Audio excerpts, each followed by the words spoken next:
ఈ బిజినెస్ ఏదైనా మీ ఊర్లో ప్రమోషన్ చేయాలంటే అది సుమన్ టీవీతోనే సాధ్యం. ఇప్పుడే సంప్రదించండి.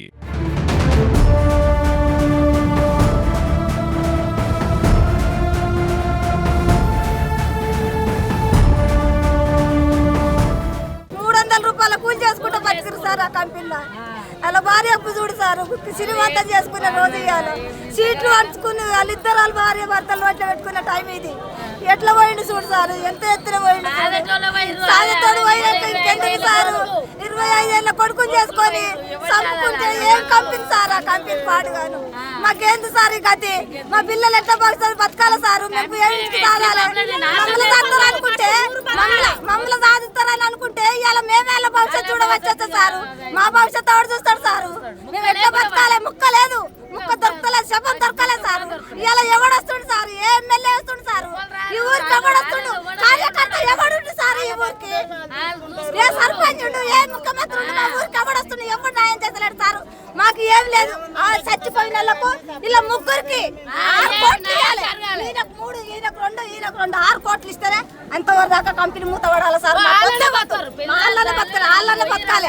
ఇలా ఆడు 6 కోట్లు ఇచ్చినారు, ఆడు నా కడుపు 3 కోట్లు ఇచ్చినారు. ఇలా పిల్లలేం కావాలి, ఆ కడుపులో వచ్చే పోరాడు ఎట్లా కావాలి, ఎట్లా భూమి మీదకి రావాలి, ఎట్లా బతకాలి. తండ్రి అని చెవని చూపియాలి. తల్లి ఎల్లమ్మకు వచ్చినంత కష్టం వచ్చింది ఆమెకు.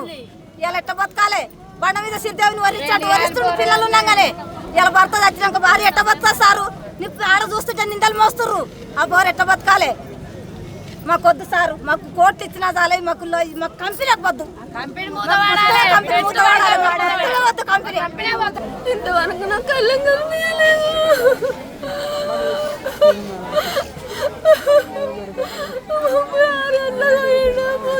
చెప్పిండు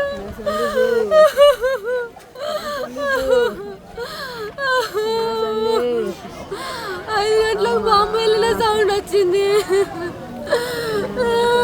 కన్నా కన్నా కనిపించలేదు ఇంతవరకు.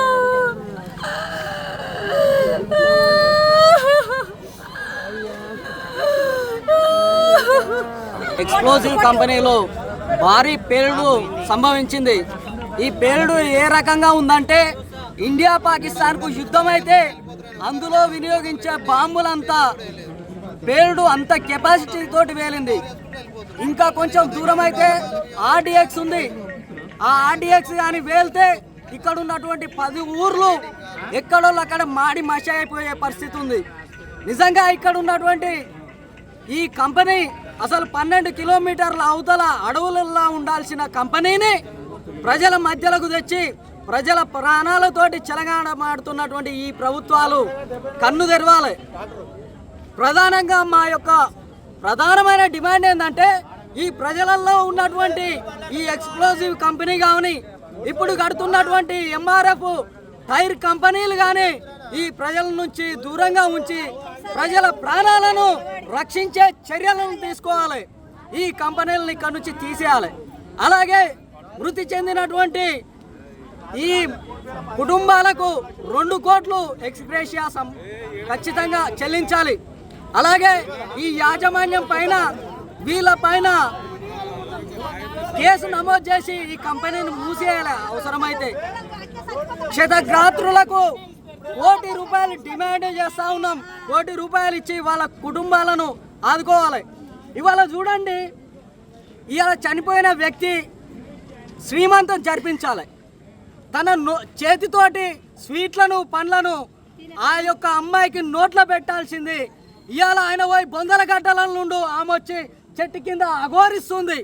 అమ్మల కడుపులు అక్కడ బ్లాస్టింగ్ అయినాయి అంటే ఇక్కడ పనిచేసే వాళ్ళ అమ్మలు వాళ్ళ పేగులు ఒరుతున్నాయి. నా కొడుకు, నా బిడ్డ ఏడ చచ్చిపోయిందో అని అలా అనుకుంటా ఆ కంపెనీ కాడికి పోయినాయి. ఈ కడుపు కోతను ఎవరు చేస్తారు? మాకు మా సందీప్ కావాలి, మాకు మా కాల్వల నరేష్ కావాలి, మాకు మా చరణ్ కావాలి. వీళ్ళ కడుపు కోతను ఎవరు చేస్తారు? టెక్నికల్గా ఇష్యూ లేకుండా, ఎక్స్పర్ట్స్ను పెట్టకుండా వీళ్ళందరినీ పని చేయిస్తూ తక్కువ జీతాలు ఇచ్చుకుంటా తెలియని అమాయకులను ఈ కంపెనీలలో పెట్టి వాళ్ళ రక్తాలను, వాళ్ళ ప్రాణాలను తీస్తూ ఉన్నారు. ఈ ప్రాణాలను మాకు తిరిగి ఇవ్వాలి.